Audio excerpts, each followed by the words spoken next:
Welcome back students. This is second video from second chapter mechanical properties of fluids. In first video we have seen the concept of fluids. Fluid is anything that can flow. Fluids generally includes liquids and gases. Now we are going to study about important quantity called as pressure which is related with fluids. But before that we have to make the difference between hydrostatics and hydrodynamics. What is hydrostatics? The branch of physics which deals with the properties of fluids at rest is called hydrostatics. On the other hand, hydrodynamics is that branch of physics which deals with the fluids in motion. See these two figures. In first figure, water in a bottle, that is hydrostatics because it is not flowing. Second, water is flowing, then it is hydrodynamics. Pressure. The concept of pressure is useful in dealing with fluids, that is liquids and gases. As fluids do not have definite shape and volume, it is convenient to use the quantities pressure and density rather than force and mass when studying hydrostatics and hydrodynamics. Pressure ही quantity फ्लुइड्सच्या बाबतीमध्ये खूप जास्त related आहे. व्यवहारामध्ये पण आपण बऱ्याच वेळेस जेव्हा आपण मोटरसायकलच्या ट्यूबमध्ये हवा भरतो तेव्हा आपण प्रेशर गेज हे बघा मीटर आहे त्याच्या सहाय्याने प्रेशर मोजत असतो. जेव्हा आपल्या शरीरामध्ये ब्लड फ्लो होतं त्याचंसुद्धा आपण ब्लड प्रेशर मोजत असतो. आपण बऱ्याच वेळेस म्हणतो की नळाला पाणी जेव्हा कमी येतं तेव्हा आपण म्हणतो की आज प्रेशर कमी आहे किंवा जास्त प्रेशरनी पाणी आलं. कारण मास आणि फोर्स मोजण्यापेक्षा फ्लुइड्समध्ये प्रेशर मोजणं हे जास्त सोपं जातं. म्हणून प्रेशर ही क्वांटिटी फ्लुइड्समध्ये जास्त प्रमाणामध्ये वापरली जाते. So what is pressure? मग प्रेशरची डेफिनेशन काय आहे? The normal force exerted by a fluid at rest per unit surface area of contact is called the pressure of the fluid. Pressure is force per unit area. Pressure हे फोर्सच आहे परंतु ते unit एरियावरचं force आहे.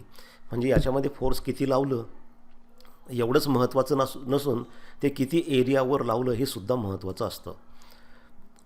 आता तुम्हाला pressure आणि फोर्समधला फरक मी सांगतो की समजा आपण पहिल्या केसमध्ये इथं एक पेन आपल्याला दिसत आहे. समजा जर आपण हा पेन आपल्या हातावर टोचला ही समोरची बाजू ज्या बाजूला रिफिल आहे त्या बाजूला तर ते आपल्याला जास्त टोचतं कारण या ठिकाणी एरिया कमी असतो.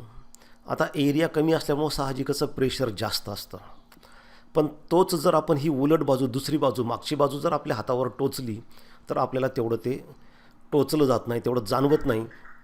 तेवढ्याच फोर्सने आपण ते आपल्या हातावरती पेन टोचतो परंतु तेवढं जाणवत नाही कारण एरिया वाढल्यामुळं प्रेशर कमी होतो. अजून तुम्हाला मी काही दुसरं उदाहरण दाखवतो की समजा आता पेनच्या ऐवजी आपण जर सुई आपल्या हातावर टोचली तर मात्र ती आपल्या शरीरामध्ये घुसते. याचं कारण आहे की हे जे निडलचं टीप आहे त्याचा एरिया इतका कमी असतो ह्या पेनपेक्षा शेकडो पटीनं कमी असतो. त्याच्यामुळे तेवढ्याच फोर्सने आपण पेन टोचला आणि सुई टोचली याच्यामध्ये फरक पडतो. प्रेशर जास्त वाढतं. फोर्स दोन्ही ठिकाणी सारखंच आहे बघा पेनमध्ये सुद्धा आणि ह्या निडलमध्ये दोन्ही ठिकाणी फोर्स सारखंच आहे परंतु एरिया निडलमध्ये कमी असल्यामुळं प्रेशर जास्त वाढतं. तुम्हाला उदाहरण अजून एक सांगतो की समजा एक पहिल्या बॉडीमध्ये इथं एक टेबलवरती एक 100 न्यूटन फोर्स आपण म्हणजे एक वेट ठेवलं आहे. वेट म्हणजेच एक प्रकारचं फोर्स असतं ग्रॅव्हिटेशनल फोर्स. तर ते वेट जे आहे ते वेट म्हणजे फोर्स आहे ते 100 न्यूटन आहे आणि हा खाली जो एरिया ऑफ कॉन्टॅक्ट दिसतो तो समजा 10 आहे. तर प्रेशर किती होईल? Force per unit area 100/10 10 newton per metre स्क्वेअरचं प्रेशर त्या ठिकाणी लागलेलं आहे. Pressure is 10 newton per metre square. Second केसमध्ये आता तीच बॉडी उभी केलेली आहे. वेट तेवढंच आहे पण आता एरिया ऑफ कॉन्टॅक्ट कमी झाला 5 झाला फक्त. म्हणजे एरिया आधी 10 होता तो 5 झाला निम्मा झाला.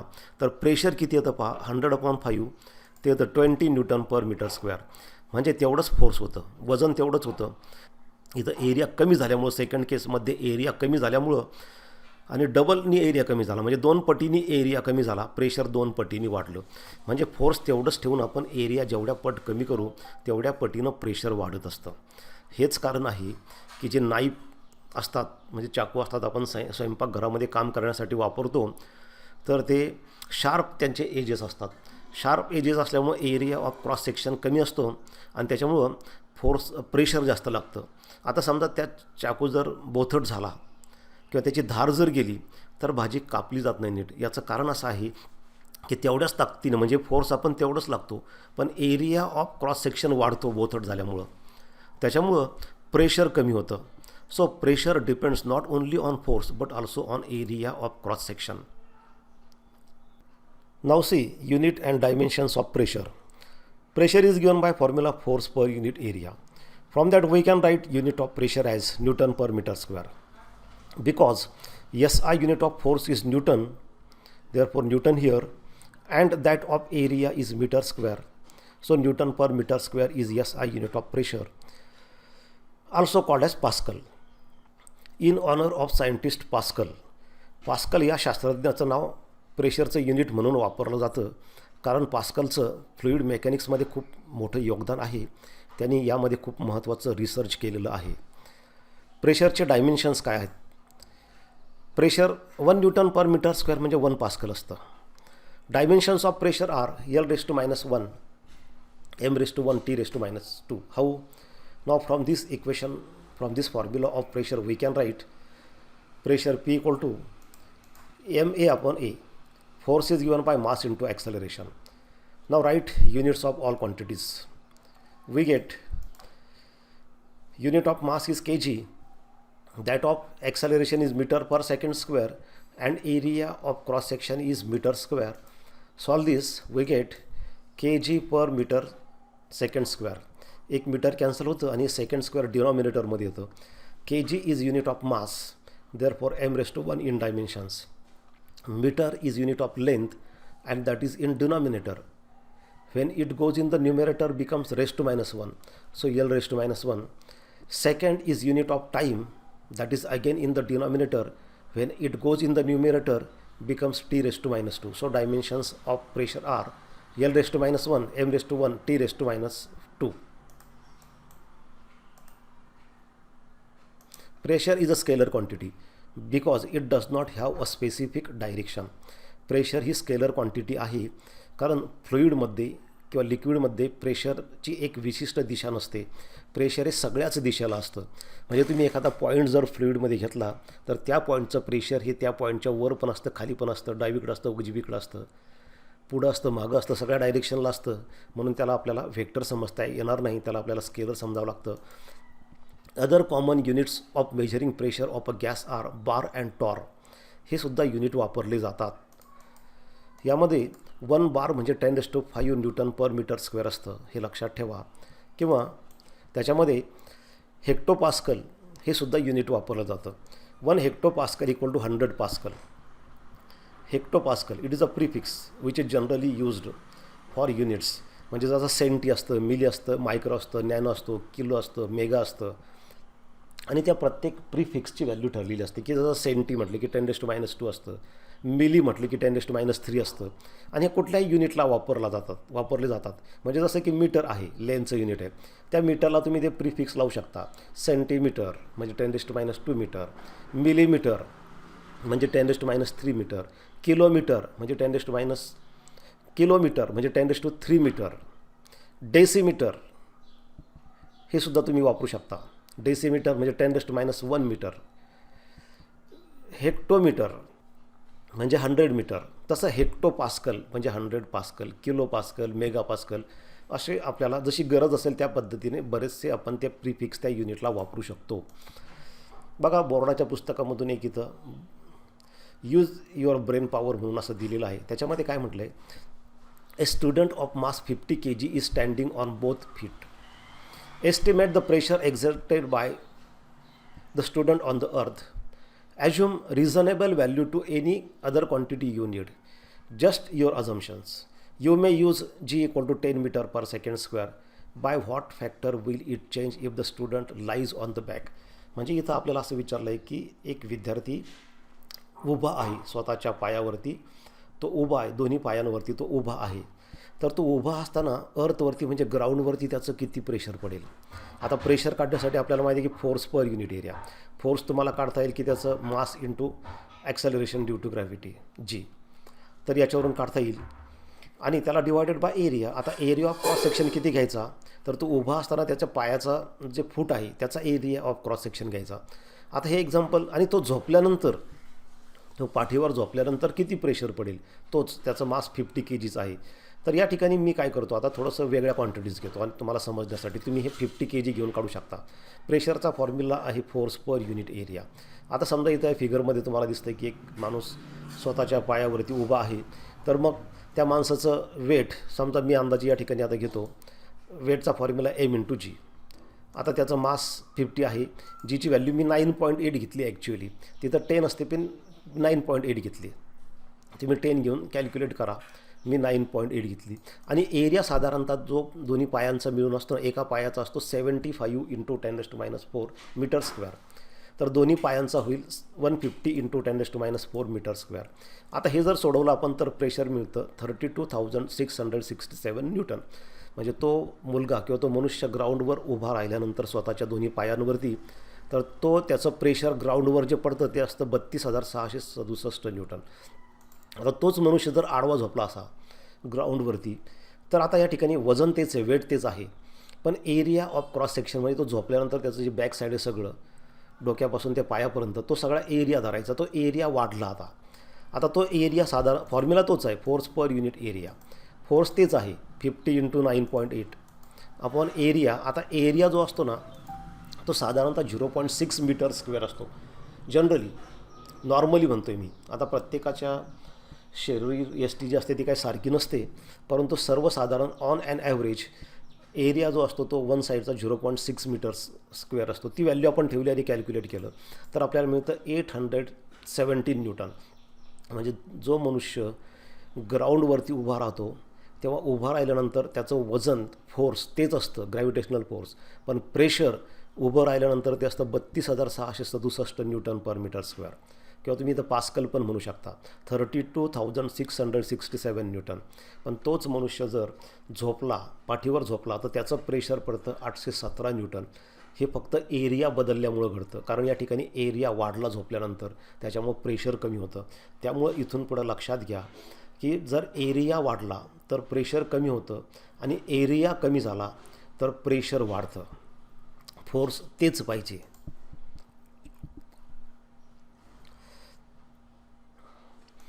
Now we have to find out an expression for pressure at a depth h below the liquid surface. म्हणजे आपण म्हणतो की फ्लुईडमध्ये प्रेशर असतं, तर ते प्रेशर कसं असतं, हाईटवर डिपेंड असतं. जेवढं आपण खाली जाऊ ना लिक्विडमध्ये तेवढं ते प्रेशर जास्त असतं. मग ते हाईटमध्ये समजा एच इतकं खाली किंवा डी इतकं खाली आपण गेलो तर मग आपल्याला प्रेशर कसं काढायचं, कसं मोजायचं, त्याच्यासाठी एक फॉर्म्युला असतो, आणि तो फॉर्म्युला असतो h/ρg. तो फॉर्म्युला आपल्याला डिराईव्ह करायचा आहे. To derive that formula, imagine a cylinder in a liquid, in a water, having area of cross section equal to a and height equal to h. हे काल्पनिक सिलेंडर आहे. Imagine करा, कल्पना करा की एक सिलेंडर आहे ज्याचा एरिया ऑफ क्रॉस सेक्शन म्हणजे खालचं सर्कल आणि हे वरचं सर्कल दोन्ही पण ए आहे आणि त्याची हाईट एच आहे. तर आता ह्या खालच्या सरफेसवरती जे प्रेशर पडणार आहे त्या प्रेशरचा फॉर्म्युला असतो फोर्स पर युनिट एरिया. पण मग आता ह्या एरियावरती फोर्स येतं कुठून, कोण फोर्स लावतं, तर फोर्स म्हणजे ह्या सिलेंडरमध्ये जे पाणी असणार आहे त्या पाण्याचं जे वेट असणार आहे, that weight is nothing but force. So we get mg upon a, because force means that is gravitational force in this case, and that gravitational force is equal to weight. So mg upon a.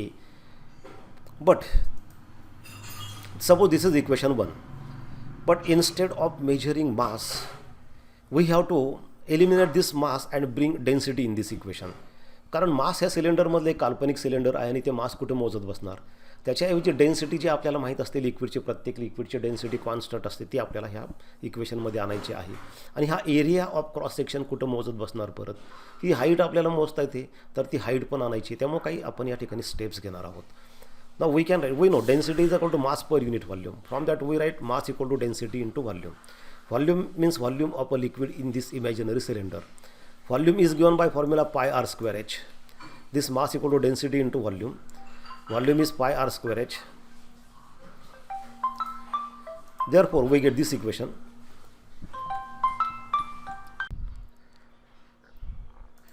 The next step like this, because this A is area of cross section, that is circular, and area of circle is pi r square. So in place of pi r square, that is area, we have written A here. So m equal to rho into A into H. Keep this value of m in equation 1. So what we get, see. Now A get cancelled and finally we get expression for pressure P equal to H rho G. Therefore pressure depends upon three factors. Number one, H means depth below the liquid surface or height of the cylinder. Then depends upon density of liquid. Density is different for different liquids. It is different for water, it is different for glycerin, it is different for kerosene. So if liquid is different, then pressure will be different. And the third factor is acceleration due to gravity. But we know acceleration due to gravity is constant for Earth. On an average, acceleration due to gravity for Earth is 9.8 meter per second square. Therefore, we cannot change that value. Therefore, pressure depends on two factors. These two factors are important. One is height, means depth below the liquid surface, and second is density. This is the expression for pressure. प्रेशरचा हा formula आपण पाहिला. Pressure हे डेप्थवर depend आहे. म्हणजे liquid सरफेसपासून fluid सरफेसपासून आपण किती खाली जातो त्याच्यावरती डिपेंड आहे. आणि डेन्सिटीवर डिपेंड आहे. पण समजा आपण आता पाणी घेतलं तर पाण्याची डेन्सिटी तर कॉन्स्टंट असते, ती काही बदलत नाही, 1 ग्रॅम पर सेंटीमीटर क्यूब. म्हणजे राहिला फॅक्टर फक्त H. त्यासाठी तुम्हाला मी एक उदाहरण या ठिकाणी दाखवतो आता की डेप्थनुसार प्रेशर कसं बदलतं. इथे या फिगरमध्ये बघा तुम्ही, एका सिलेंडरमध्ये वॉटर भरलेलं आहे आणि 3 आउटलेट त्या ठिकाणी बसवलेले आहेत. तर सगळ्यात वरचा जो आहे तो त्याची हाईट म्हणजे त्याची डेप्थ कमी आहे वरून सरफेसपासून पाहिलं तर, त्यामुळे त्याला सगळ्यात कमी प्रेशर असतं. आणि त्याच्यातून समजा पाण्याची धार जर पडली तर ती जास्त लांब जात नाही, जवळ पडते. त्याच्यानंतर 2 नंबरचा जो आहे तो मिडलला आहे. मिडलला असल्यामुळे हाईट थोडीशी वाढली, हे डेप्थ थोडीशी वाढली, त्याच्यामुळे प्रेशर वरच्या नळापेक्षा याला प्रेशर जास्त असतं आणि पाण्याची जी धार असणार आहे ती थोडी लांब पडणार आहे. आणि सगळ्यात जास्त बॉटमची ही हाईट, ही डेप्थ खूप सगळ्यात जास्त झालेली आहे. त्याच्यामुळं इथं प्रेशर ह्या फॉर्म्युलानुसार ह्या बाकीच्या वरच्या 2 जेटपेक्षा इथं प्रेशर जास्त येईल आणि हे पाणी जास्त लांब पडेल. किंवा दुसरं एक उदाहरण मी तुम्हाला सांगतो की आपण आपल्या घराच्या गच्चीवरती पाण्याची टाकी बसवलेली असते की जे पाणी आपण दिवसभर वापरतो. बेसिनमध्ये नळ असतात बसवलेले, त्याला ते पाणी येतं. जेव्हा टाकी फुल भरलेली असते तेव्हा त्या खालच्या नळाला प्रेशर पण खूप जास्त असतं, कारण पाण्याची हाईट जास्त असते त्या टँकमध्ये. पण जेव्हा त्या टाकीतलं पाणी कमी कमी होत जातं आणि हाईट कमी होत जाते तेव्हा तुमचा अनुभव असेल बघा, तुम्हाला जाणवेल ते, तुम्ही एकदा बघा, प्रयोग करून बघा. जेव्हा टाकीतलं पाणी खूप कमी होतं तेव्हा खाली त्या बेसिनमध्ये बसवलेल्या नळाच्या पाण्याचं प्रेशरसुद्धा कमी होतं. आणि हेच कारण असतं की जेव्हा डॅम बनवलेले असतात, धरण बनवलेले असतात, त्याची जी वॉल असते, त्याची भिंत असते, ती बॉटमला थिक असते. धरणाची भिंत जी आहेत, मातीचे धरणं जे बनवलेले असतात त्याची जी भिंत असते ती बॉटमला तळाशी खूप जाड असते, रुंदीला जास्त असते. आणि वर गेल्यानंतर त्याची रुंदी कमी होत जाते, कारण बॉटमला पाण्याचं प्रेशर खाली धरणामध्ये खाली बॉटमला पाण्याचं प्रेशर जास्त असतं, कारण डेप्थ जास्त असते. त्यामुळं तेवढं ते प्रेशर सहन करण्यासाठी त्याची भिंतीची रुंदीसुद्धा जास्त वाढवलेली असते. नाव व्हॉट इज ॲटमॉस्फिअरिक प्रेशर. ज्या पद्धतीने लिक्विडचं प्रेशर असतं त्या पद्धतीने ॲटमॉस्फिअरचं सुद्धा प्रेशर असतं, कारण ॲटमॉस्फिअर हे सुद्धा फ्लुईडच आहे. ॲटमॉस्फिअरिक प्रेशर म्हणजे काय? Atmospheric pressure is the weight of a column of air of unit cross section starting from that point and extending to the top of the atmosphere. Force per unit area या फॉर्म्युलानेच काढायचं. म्हणजे कसं की ज्या पद्धतीने समजा आपण एखाद्या सिलेंडरमध्ये वॉटर घेतो आणि त्या वॉटरचं वेट, ते वेट म्हणजे फोर्स असतं, आणि खालचं जे बॉटम असतं एरिया, त्या बॉटमचा जो एरिया असतो तो एरिया, त्याच पद्धतीने ही हवासुद्धा हे ॲटमॉस्फिअरलासुद्धा वेट असतं. ते पडणारं वेट म्हणजे ते ग्रॅव्हिटेशनल फोर्स, आणि ते जे खाली ज्या एरियावर पडेल त्या एरियाने डिवाईड केलं की आपल्याला मिळतं ॲटमॉस्फिअरचं प्रेशर. आता ते काढण्यासाठी बाय डेफिनेशन काय फॉर्म्युला आहे, तर दुसरी फिगर मी तुम्हाला इथं दाखवतो. या फिगरमध्ये बघा, इमॅजिन करा की समजा हे या ठिकाणी एक ग्राउंड सरफेस आहे आणि त्याच्यावरती आपण एक असं इथं एक एरिया किंवा इथं आपण व्हॉल्यूम इमॅजिन केलेला आहे की खाली युनिट एरिया आहे त्याचा. हा क्रॉस सेक्शनल एरिया जो आहे, हा क्रॉस सेक्शनल एरिया या ठिकाणी सर्क्युलर नाही आहे, हा आपण स्क्वेअरच्या फॉर्ममध्ये घेतला, तो कसाही असू शकतो. तर हे आपण याची जी हाईट घ्यायची आहे ती आता किती घ्यायची आहे हा प्रश्न आहे, कारण ॲटमॉस्फिअर हे बरंच वरपर्यंत आहे. मग किती उंचीपर्यंतची हवा घेऊन त्याचं वजन घ्यायचं फोर्स काढण्यासाठी. तर जनरली जे ॲटमॉस्फिअर असतं ते 8 किलोमीटर एवढी हाईट घ्यायची, तेवढ्या उंचीचं ॲटमॉस्फिअर घ्यायचं. याचं कारण असं आहे की 8 किलोमीटरला ॲटमॉस्फिअरची डेन्सिटी जवळजवळ झिरो होते, निग्लिजिबल होते. त्यामुळे तिथं मासच नाही आहे. डेन्सिटी झिरो म्हटल्यानंतर ते वरचं 8 किलोमीटरच्या वरचं जे ॲटमॉस्फिअर आहे त्याचं काही वजनच पडत नाही. जे काय पडतं ते 8 किलोमीटरच्या खालीचे ॲटमॉस्फिअर आहे ग्राउंडपर्यंत त्याचं. तर त्याच्यामध्ये जेवढं हवा याच्यामध्ये असेल, आता ह्या सगळ्या हवेचं ॲटमॉस्फिअरचं वजन करायचं, ते वेट म्हणजे mg, that is gravitational force, divided by area. हा जो काय एरिया असेल, हा जर युनिट घेतला तर इथं 1, पण हा समजा 2 युनिट असेल तर 2ने डिवाईड करायचं. त्याच्यावरून आपल्याला ॲटमॉस्फेरिक प्रेशर मिळतं. म्हणजे फ्लुईडच्या प्रेशरसारखंच आहे, लिक्विडमध्ये जसं काढतो तसंच आपण या ठिकाणी काढतो. आणि इथं पण हे हाईटनुसार जेवढं आपण खाली जाऊ तेवढं ते प्रेशर जास्त असतं, आणि जेवढं वर आपण जाऊ तसं ते प्रेशर कमी कमी होत जातं. ॲटमॉस्फेरिक प्रेशर आता तेच आहे, डेफिनेशन अगोदरचीच आहे ॲटमॉस्फेरिक प्रेशरची. यामध्ये काही महत्त्वाचे पॉईंट्स पाहता. The atmospheric pressure is highest at the surface of the अर्थ.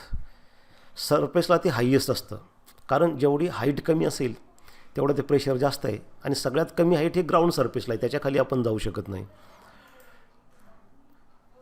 That is at sea level, म्हणजे सगळ्यात जास्त प्रेशर हे सी लेवलला असतं, समुद्रसपाटीला. And decreases as we go above the surface, आणि जसं जसं आपण वर जाऊ तसं ते प्रेशर कमी होतं. The atmospheric pressure at sea level is called as normal atmospheric pressure. म्हणजे नॉर्मल ॲटमॉस्फेरिक प्रेशर हा शब्द जेव्हा आपण वापरतो फिजिक्समध्ये, केमिस्ट्रीमध्ये, याचा अर्थ सी लेवलचं जे प्रेशर असेल ते नॉर्मल ॲटमॉस्फेरिक प्रेशर असतं. Pressure at a height of 8 kilometre above the surface of the earth is almost zero because density is negligible at that height. मगाशी मी तुम्हाला सांगितल्याप्रमाणे जर तिथं 8 किलोमीटरला जर डेन्सिटी झिरो असेल, म्हणजे त्याचं मासच नसेल, तर ते वजनच पडणार नाही, म्हणजे फोर्सच नाही, म्हणजे प्रेशर नाही. The region where gas pressure is less than the atmospheric pressure is called vacuum. ज्या ठिकाणी ॲटमॉस्फेरिक प्रेशरपेक्षाही कमी प्रेशर असतं, असा जो रिजन असतो त्याला व्हॅक्यूम म्हणतात.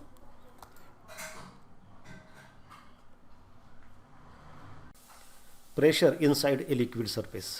आपण मगाशी प्रेशरचा फॉर्म्युला डिराईव्ह केला आणि तो होता P=H ρg. पण त्याच्यामध्ये अजून आपल्याला थोडीशी सुधारणा करायची आहे. त्याच्यामध्ये काय होतं की आता हे सिलेंडर या फिगरमध्ये बघा, तर ह्या सिलेंडरमध्ये जे लिक्विड आहे त्याचं प्रेशर ह्या खालच्या बॉटमवर किती पडतं ते फॉर्म्युला आपण काढला H ρg. पण ते काढत असताना आपण एक गोष्ट विसरलो की ह्या सिलेंडरच्या वर पण लिक्विड असतं, वॉटर असतं, फ्लुईड असतं, आणि त्याचंही वजन पडतं. त्यामुळं टोटल प्रेशर या ठिकाणी खरं तर ॲक्च्युली वाढतं. त्यामुळं आधीचा जो फॉर्म्युला आपण डिराईव्ह केलेला आहे त्याच्यामध्ये थोडंसं आपल्याला मॉडिफिकेशन करायचं आहे. ते कसं करायचं आहे पाहता या ठिकाणी. इथं काय होतं, आता हे इक्वेशन कसं आलं, तर हे सिलेंडर इक्विलिब्रियममध्ये आहे. In the state of equilibrium means not going from one place to another place, that is stationary at rest. That means the net force acting at the bottom of this cylinder should be zero. त्याच्यावरती net force zero पाहिजे किंवा सगळ्या फोर्सेसचं balance झालं पाहिजे. ते जर त्याच ठिकाणी बॉटम स्थिर राहतं, हे बॉटमचं layer, area of cross section, याचा अर्थ की खालून जे प्रेशरमुळं फोर्स तयार होतं बॉटमवरती ते, आणि वरून मिळणारं फोर्स, प्रेशरमुळं मिळणारं फोर्स, हे दोन्ही इक्वल असले पाहिजे. तर खालून काय प्रेशर मिळतं F2, ते वरच्या फोर्सला बॅलन्स करणार आहे. तर वरचा फोर्स कोणतं आहे, तर एक सिलेंडरमधलं जे आहे वेट, पाण्याचं वेट, ते mg. त्याचवेळी त्या सिलेंडरच्या वरून जे पाणी आहे त्याचं पण फोर्स आहे F1. मग आता आपल्याला इथलं टोटल प्रेशरचा फॉर्म्युला, मॉडिफाईड फॉर्म्युला तयार करण्यासाठी काही स्टेप्स आहेत. प्रेशर P1 हा फॉर्म्युला आपल्याला माहिती आहे, फोर्स पर युनिट एरिया. तर P1 म्हणजे वरचं जे प्रेशर काढायचं असेल तर F1/A1, म्हणजे F1 इज इक्वल, आणि P2 = F2/A. A1 A2 असं म्हणता येणार नाही, कारण एरिया एकच आहे, फोर्सेस वेगवेगळे आहेत. खालून जे फोर्स लागतं वरच्या दिशेला ते F2 आहे, आणि वरून जे फोर्स आहेत एक वेट आहे आणि F1 आहे. तर F1 काय येईल, P1 × A, क्रॉस मल्टिप्लिकेशन. तसंच F2 काय येईल, P2 × A. आणि मास इन टर्म्स ऑफ डेन्सिटी आपल्याला फॉर्म्युला आपण मगाशी पण पाहिलं, मास = density × volume. Therefore density, volume means area of cross section × height, πr² असं असतं ते. पण πr² म्हणजेच हा एरिया ऑफ क्रॉस सेक्शन, आणि H हाईट म्हणजे ह्या सिलेंडरची हाईट, कारण त्याचं वेट आपण काढतो आहे. तर ती हाईट किती, तर हे घ्यावं लागेल आपल्याला x1 मायनस x2. टोटल जे आहे हे x1 मायनस x2 ह्या दोघांमधलं डिस्टन्स म्हणजे ती हाईट आपल्याला मिळणार आहे.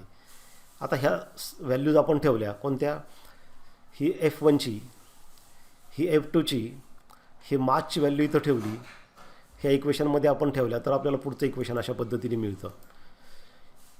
हे इक्वेशन आपल्याला मिळालं. ह्या सगळ्या व्हॅल्यूज जे आपण ठेवल्या इक्वेशन 1मध्ये ते मिळतं. त्याच्यामध्ये आता ह्या राईट हँड साईडला area of cross section A common निघतो, कारण इथं पण आहे इथं पण आहे, तो कॉमन आपण घेतला आणि कॅन्सल केला. तर कॅन्सल केल्यानंतर पुढची स्टेप आपल्याला मिळाली. त्याच्यावरून आपल्याला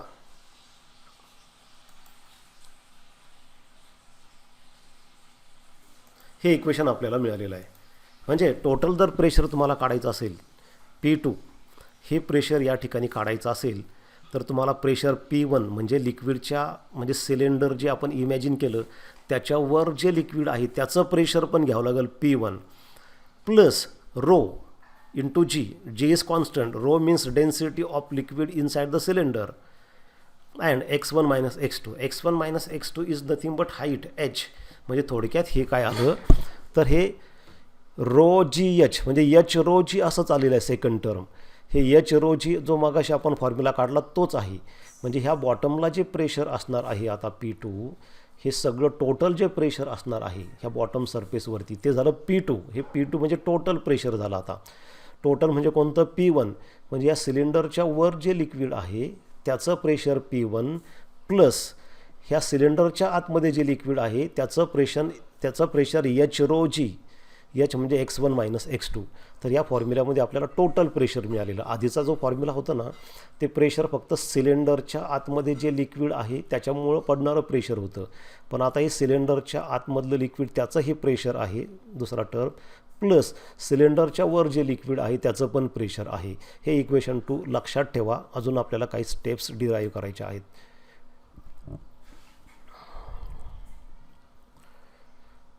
तोच पार्ट आहे. आता थोडासा बदल असा की इक्वेशन तेच आहे आधीचं equation number 2, P2 equal to P1 plus rho g x1 minus x2. आता सिलेंडर आपण काय केला तो थोडासा पाण्याच्या आतमध्ये खाली होता. आता तो आपण अशा पद्धतीने इमॅजिन केला आहे की त्याचं वरचं जो एरिया ऑफ क्रॉस सेक्शन आहे ते हे जे लिक्विड सरफेस आहेत त्याच्या कॉन्टॅक्टमध्ये आहे. म्हणजेच या ठिकाणी काय झालं आता तर इथं आपल्याला थोडासा बदल ह्यामध्ये करावं लागेल. काय करावं लागेल, now suppose the top of imaginary cylinder be at the surface of liquid. म्हणजे हे जे लिक्विडचं सरफेस आहे त्या लिक्विडच्या सरफेसपर्यंत म्हणजे त्या लिक्विडच्या सरफेसच्या टॉपपर्यंत हे सिलेंडरचं टॉप आलेलं आहे.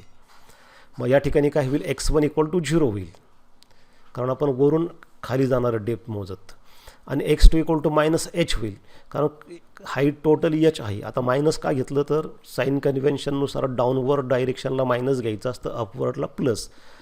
आणि P1 हे जे प्रेशर आहे P1 ते आता वरचं प्रेशर असतं.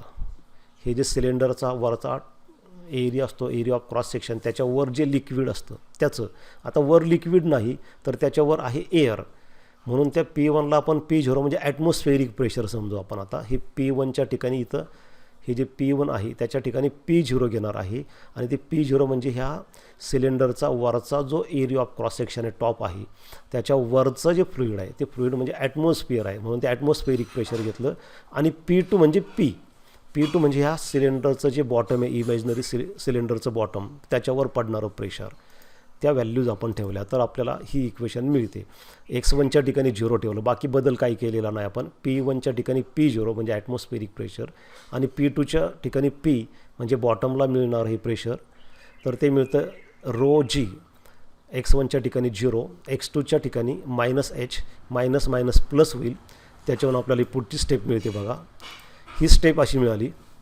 आता ही एच आधी लिहिलं तर P equal to P0 plus H rho G, म्हणजे हे बॉटमला जे प्रेशर असतं मगाशी आपण स्टार्टिंगला जो फॉर्म्युला डिराईव्ह केला होता तो एच रो जी एवढाच होता, पण त्याच्यामध्ये आता अजून मॉडिफिकेशन झालेलं आहे, त्यामध्ये P0 ॲड केलेलं आहे. म्हणजे हे P0 म्हणजे ॲटमॉस्फेरिक प्रेशर आहे. म्हणजे ह्या सिलेंडर इमॅजिनरी सिलेंडरच्या बॉटमला लिक्विडमध्ये जे प्रेशर असणार आहे ते that pressure is a sum of atmospheric pressure plus pressure due to height of liquid column.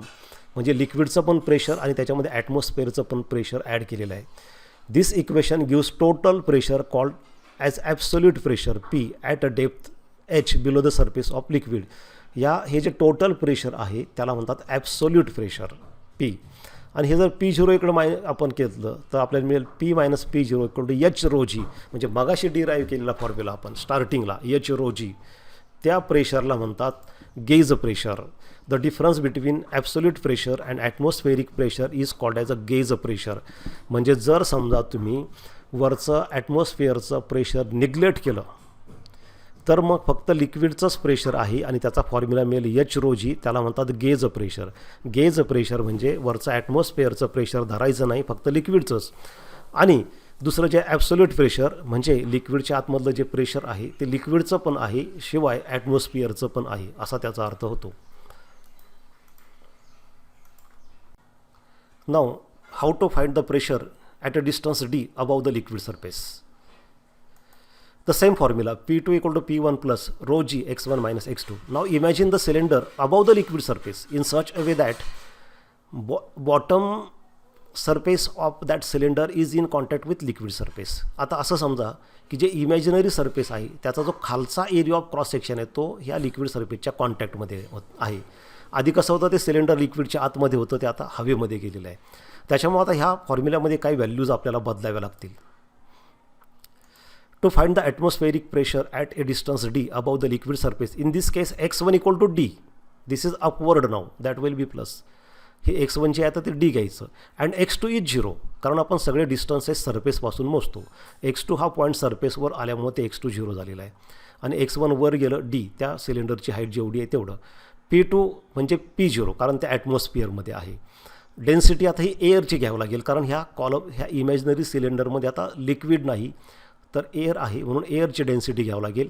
आणि ह्या ज्या व्हॅल्यूज आहेत ह्या सगळ्या इक्वेशन 2मध्ये ठेवायच्या आहे. काय ठेवायच्या आहेत? x1च्या जागी D ठेवायचा आहे, P1च्या जागी P ठेवायचा आहे, P1च्या जागी हे P ठेवायचं आहे, आणि P2च्या जागी P0, कारण P2 आता हे जे प्रेशर आहे ते P0 ॲटमॉस्फिअरचं प्रेशर आहे, आणि P1च्या जागी P ठेवायचं आहे. ह्या व्हॅल्यूज आता ठेवायच्या आहेत आपल्याला ह्या इक्वेशन 2मध्ये. काय ठेवायचे आहेत तर x1च्या जागी आपल्याला ठेवायचं आहे D, P1च्या जागी P ठेवायचं आहे. आपण इथं जे प्रेशर काढणार आहे P1 D इतक्या डिस्टन्सला लिक्विड सरफेसच्या वर, त्याच्या जागी P ठेवायचं, ते आपल्याला काढायचं आहे. x2च्या ठिकाणी 0 आहे, कारण डिस्टन्सेस सगळे आपण सरफेसपासून मोजतो, आणि x2 हा पॉईंट सरफेसवर आहे त्याच्यामुळे ते 0 आहे. P2च्या ठिकाणी P0 ठेवायचं आहे, कारण ॲटमॉस्फिअरचं प्रेशर आहे त्या ठिकाणी आता, कारण ते लिक्विड खाली राहिलं. आणि ह्या इमॅजिनरी सिलेंडरच्या आतमध्ये आता लिक्विड नाही तर एअर आहे, म्हणून डेन्सिटी रोच्या ठिकाणी रो एअर घ्यायचा आहे. ह्या व्हॅल्यूज इथं ठेवायच्या आहेत. आपल्याला पुढची स्टेप मिळते ती अशा पद्धतीने मिळते बघा. P2च्या ठिकाणी P0, P1च्या ठिकाणी P, rho is replaced by rho air G as it is x1 by D and x2 is 0. Solve this.